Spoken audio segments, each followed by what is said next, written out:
Restitución en voz alta, devolviendo la tierra, reconstruyendo la vida.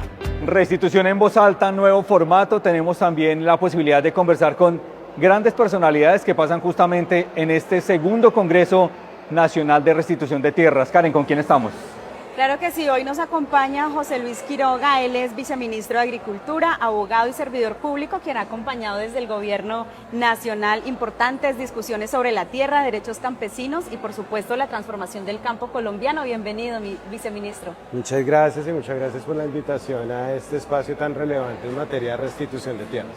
Viceministro, no es de gratis, por decirlo de algún modo, que el acuerdo de paz tenga como primer punto la tierra, la reforma agraria, la reforma rural. ¿Por qué es importante justamente el trabajo que se viene haciendo en restitución de tierras con relación a la reforma que necesita el país en términos de tierras? Bueno, uno de los principales factores que motivaron el conflicto armado en Colombia es el factor tierra. Un fenómeno muy fuerte de concentración y acaparamiento de tierras campesinas, indígenas y de comunidades negras condicionaron todo el escenario del conflicto armado. Millones de personas desplazadas, millones de hectáreas despojadas, y en ese marco avanzar en un acuerdo de paz implicaba abordar la problemática de la tierra en Colombia.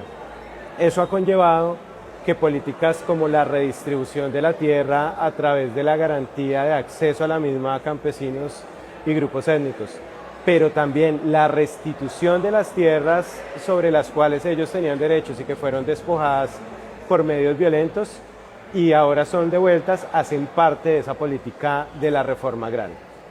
Desde ese punto de vista que usted tiene, viceministro, ¿por qué cree que la restitución de tierras representa también esa forma de justicia para las personas que han sido víctimas del conflicto en Colombia? Cuando las personas han sido desplazadas y se han visto forzadas a abandonar sus territorios, uno de los principales daños que ocurre es esa ruptura en la relación que tienen con la tierra y el territorio. El tener que sacrificar sus formas de relacionarse con el territorio, su dimensión productiva, su dimensión cultural, su dimensión y relación con la tierra misma, es algo que genera graves y grandes impactos tanto a nivel individual como colectivo. La posibilidad de restituir las tierras es reparar, es hacer justicia, es buscar verdad y buscar que no se repitan estos actos. La restitución de tierras, entonces, que además es un proceso que es complejo porque tiene varios pasos administrativos, judiciales, busca que todas las ramas del poder, en su momento el legislativo, cuando profirió la ley 1448, posteriormente la rama ejecutiva cuando hace el proceso administrativo y al final los jueces que terminan decidiendo, están contribuyendo a reparar a esas personas que fueron víctimas del despojo y del abandono. Que no había distingo si era campesino, si era indígena o si era integrante de una comunidad negra, y hoy en día tenemos la posibilidad a través de esta política pública de repararles y garantizarles que ese daño que se les causó en un poquito sea resarcido y se les garanticen esos derechos. Viceministro, yo creo que uno puede decir con cierta seguridad que se avanzó en términos de la deuda que tenemos de distribución de la tierra en Colombia en esta administración, me refiero en estos últimos 4 años, pero ¿cuál es la tarea siguiente? ¿Cuál es la tarea pendiente? ¿A dónde tiene usted la mirada? Bueno, la restitución de tierras, por ejemplo, le aportó en materia campesina 55.000 hectáreas a la reforma agraria y en materia étnica 328.000 hectáreas. Eso es una cifra considerable. Es una cifra que muestra cómo esta política pública también ha contribuido a que la redistribución de la tierra sea una realidad. ¿Hacia dónde tenemos que ir? Procesos más ágiles, ¿cierto?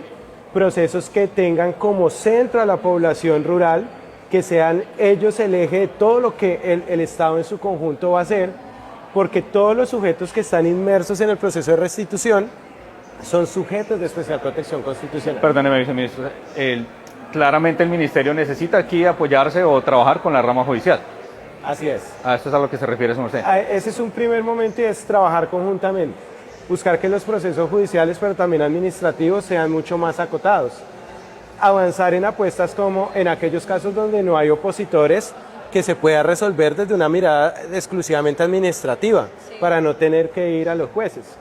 Pero también garantizar que los despachos, por ejemplo, se especialicen cada vez más en temas étnicos, que permitiría abordar y tomar decisiones de manera mucho más rápida y de manera mucho más ágil, teniendo la certeza de que se van a tomar las mejores decisiones.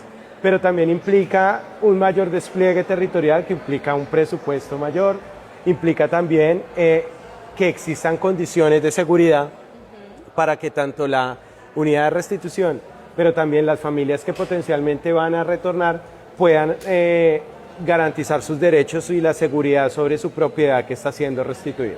Y justamente, viceministro, hoy no se habla solamente de devolver la tierra, sino también de garantizar que su parcela o su predio tenga el PANCOGER. ¿Cómo se trabaja en articulación con otras entidades? Porque cuando sale una sentencia sabemos que hay varias entidades adscritas para el cumplimiento de la misma. ¿Cómo se está trabajando desde el Ministerio de Agricultura y las entidades adscritas para que esto se lleve a cabo?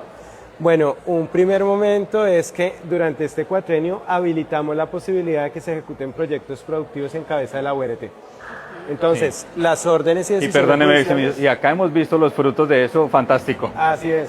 Uno se da la vuelta por acá y ve cómo ya hay todo un desarrollo agropecuario que permite a estas familias tener la garantía de subsistencia, la garantía de ingresos, pero también a quienes nos beneficiamos de esto poder acceder a alimentos orgánicos, alimentos de buena calidad, productos procesados por familias campesinas que tenemos toda la certeza de su idoneidad, que tienen alto contenido nutricional, entre otros.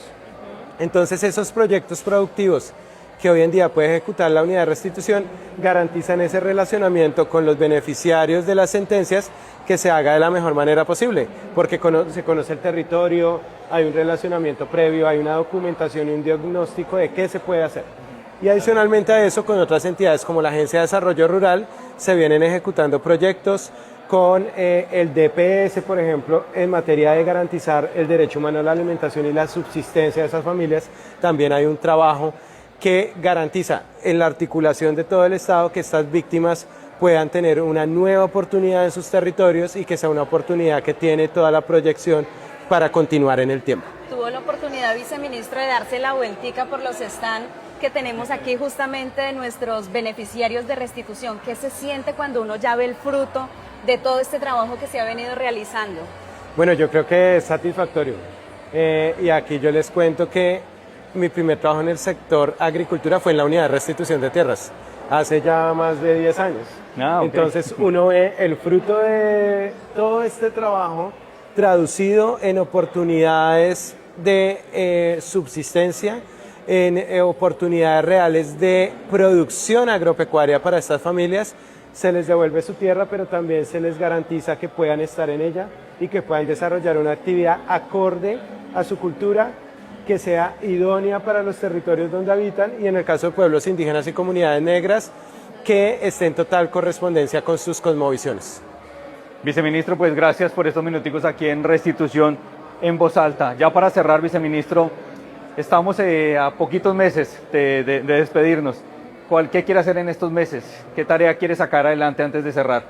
Bueno, yo creo que garantizar la mayor cantidad de gestión de hectáreas para la reforma agraria, para campesinos, pueblos indígenas y comunidades negras, garantizar que los gobiernos futuros tengan dentro de su apuesta política la reforma agraria, la garantía de los derechos a la tierra de las poblaciones rurales, y también dejar las herramientas y los elementos necesarios para que el desarrollo rural de esos predios sea una realidad.